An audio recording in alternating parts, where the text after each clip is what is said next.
શ્રીમદ્ ભગવદ્ ગીતા અધ્યાય 18 શ્લોક 48 સહજમ કર્મ કૌંતેય સદોષમ અપી ન ત્યજેત સર્વ આરંભાઃ હિ દોષેણ ધૂમેન અગ્નિઃ ઇવ આવૃતાઃ।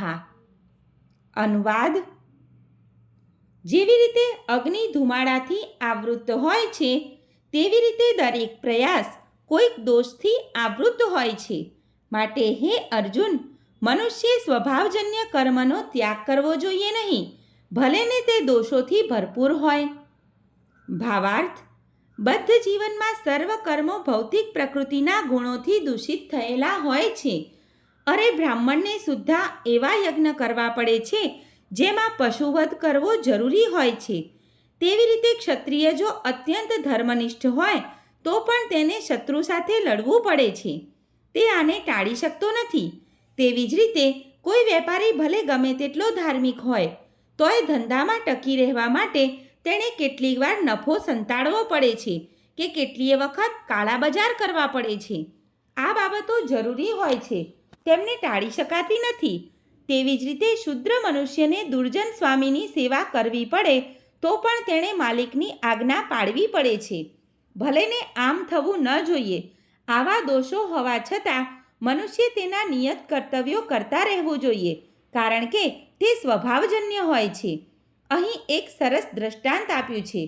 અગ્નિ પવિત્ર છે છતાં તેમાં ધુમાડો હોય છે, પરંતુ ધુમાડો અગ્નિને અપવિત્ર બનાવી શકતો નથી। અગ્નિમાં ધુમાડો હોવા છતાં તે સર્વ તત્વોમાં શુદ્ધતમ ગણાય છે। જો કોઈ મનુષ્ય ક્ષત્રિય વૃત્તિને ત્યજીને બ્રાહ્મણની વૃત્તિ ગ્રહણ કરવા ઈચ્છતો હોય તો તેને એવી કોઈ ખાતરી ન હોઈ શકે કે બ્રાહ્મણ વૃત્તિમાં કોઈ અણગમતા કાર્યો કરવાના નથી હોતા। તેથી આવા નિષ્કર્ષ પર આવી શકાય કે ભૌતિક જગતમાં પ્રકૃતિના સંસર્ગ દોષમાંથી કોઈ પણ મનુષ્ય સંપૂર્ણપણે મુક્ત હોઈ શકે નહીં। આ સંબંધમાં અગ્નિ તથા ધુમાડાનું ઉદાહરણ સુસંગત છે। શિયાળામાં જ્યારે કોઈ મનુષ્ય અગ્નિમાંથી કોલસો કાઢે છે ત્યારે ધુમાડાની આંખો બળે છે અને શરીરના બીજા ભાગ પર અસર થાય છે, પરંતુ આવી પ્રતિકૂળતાઓ હોવા છતાં અગ્નિનો ઉપયોગ તો થતો જ રહે છે।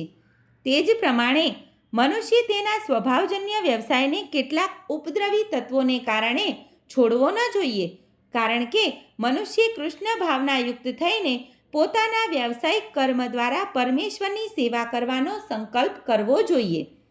જ્યારે કોઈ પણ વ્યવસાય કર્મ પરમેશ્વર પ્રીત્યર્થે કરવામાં આવે છે ત્યારે તે વિશિષ્ટ વ્યવસાયમાંના સર્વ દોષોથી શુદ્ધ થઈ જાય છે। જ્યારે ભક્તિ સાથે સંકળાયેલા કર્મના ફળની શુદ્ધિ થઈ જાય ત્યારે મનુષ્ય પોતાની અંદર આત્મદર્શન કરી શકે છે અને તે જ આત્મ સાક્ષાત્કાર છે। સર્વે મિત્રોને દીપ્તિ જોશીના જય શ્રી કૃષ્ણ।